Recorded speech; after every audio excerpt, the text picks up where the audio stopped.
Parágrafo 288. O Papa continua aqui nos falando sobre o tema da transmissão da fé. Olha só, a educação na fé sabe adaptar-se a cada filho, porque os recursos aprendidos ou as receitas às vezes não funcionam. A primeira dica aqui já do Papa: é necessário termos essa consciência. Às vezes a gente ouve assim, mas eu fiz com este meu filho tudo que eu fiz com o outro. Fez errado. Porque nem sempre vai dar certo. Mas como, padre? Claro, cada filho é um filho. Cada filho é diferente. Eu não vou fazer a mesma coisa. Eu tenho que tratar cada um conforme é. Um é mais agitado, outro é mais calmo. Um é mais raivoso, outro é mais afetivo. Um é mais ativo, trabalhador, outro já é mais pacato. Um é mais intelectual, mais introspectivo, outro é mais extrovertido. Um gosta mais do esporte, outro vai gostar mais da leitura. Tá vendo, gente, como cada filho é diferente? Quem tem mais de um filho sabe do que eu tô falando. Porque cada um tem o seu jeito de ser, o seu jeito de descobrir o mundo. Então não adianta eu educar todos da mesma maneira. E às vezes nós somos ainda meio teimosos, né? A gente diz, mas é que no meu tempo não era assim. É claro que não era assim. Cada tempo é diferente. Não adianta você querer educar teus filhos nos anos que nós estamos, 2020, no século 21, né? Ano 2021.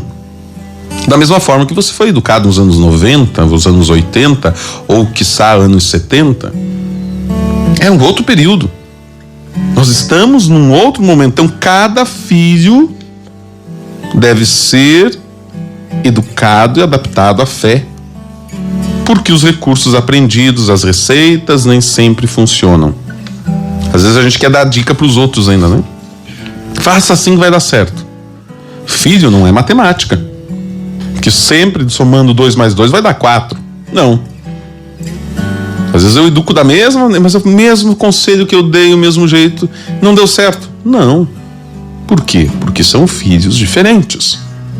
As crianças, diz o Papa, precisam de símbolos, gestos e narrações. Olha aqui, mais uma dica importantíssima.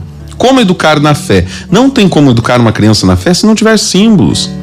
Ela precisa, porque a criança ela não desenvolveu ainda esse senso do abstrato. Ela tem sim a fantasia muito aguçada. Mas os símbolos ajudam muito. Principalmente os símbolos religiosos na educação da fé.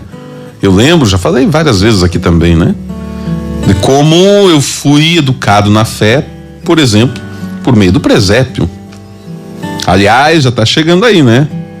Olha, tá chegando o final. Já, padre, já temos que ir pensando, né? Como será o presépio deste ano? Já precisamos pensar. Símbolos, gestos. O gesto é muito importante para a criança. Aquelas musiquinhas, né, que a gente ensina, cheia de gestos. As crianças amam os animaizinhos, os gestos, as figuras, os símbolos, os desenhos. Outra coisa, as narrações. Por isso é que é tão bom trabalhar com as crianças as histórias do Antigo Testamento. Elas gostam muito. Também algumas do Novo Testamento, contadas em forma de narrativas. Nem todos têm essa habilidade, né, para transmitir as histórias. Tem pessoas que, de fato, são grandes contadores de histórias, que têm uma expressão facial, que usam os gestos, gesticulam, a expressão na voz.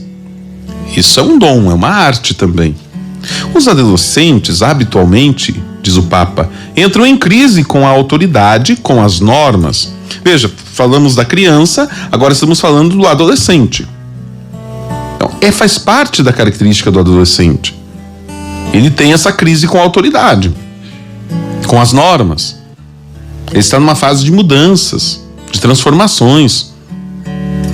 Pelo que é conveniente estimular as suas experiências pessoais de fé e oferecer-lhes testemunhos luminosos que imponham simplesmente pela sua beleza. Olha a dica do Papa aqui: experiências pessoais de fé.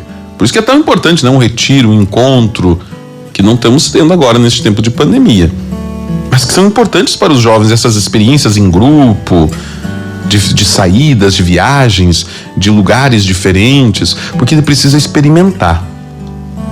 Por que tanta gente consegue levar os adolescentes para o mundo da droga? Porque a droga, o primeiro passo da droga é o quê? Experimentar. Você experimenta. A gente diz assim: não fume, não beba, não se drogue porque é ruim. A gente fala assim.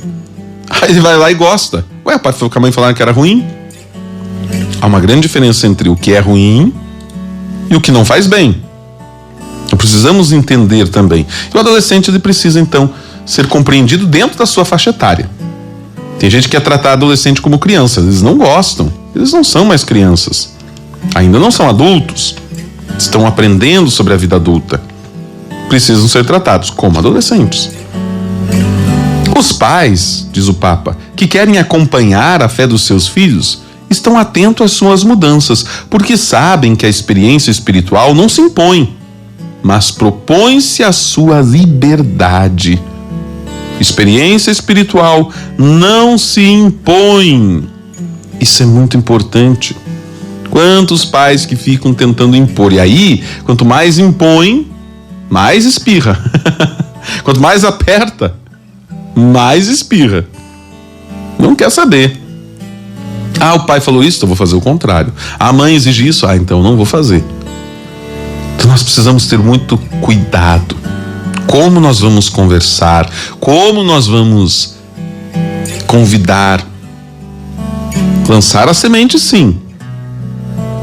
Mas experiências que se impõem não vão ser positivas, mas se propõem a sua liberdade. É fundamental, diz o Papa, que os filhos vejam de maneira concreta que, para os seus pais, a oração é realmente importante. Se o pai reza e ele mostra que a oração é importante, os filhos vão aprendendo só de olhar os pais. Agora, se o pai fica mandando o filho rezar, mas não reza, não tem como impor. Por isso, diz o Papa, os momentos de oração em família e as expressões da piedade popular podem ter mais força evangelizadora do que todas as catequeses e os discursos. Momentos de oração em família e expressões da piedade popular. Oração em família, o terço, as novenas de Natal, o cerco de Jericó, Maria passa na frente, são momentos que podem reunir a família e serão muito mais profundos, terá muito mais força do que todas as catequeses e os discursos. Agora, se a família não reza, pode ficar 20 anos na catequese, não vai absorver nada, não vai levar nada para a vida. Quero exprimir, diz o Papa, minha gratidão de forma especial a todas as mães que rezam incessantemente, como fazia Santa Mônica, pelos filhos que se afastaram de Cristo. E o Papa então conclui com estas palavras, de afeto a todas as mães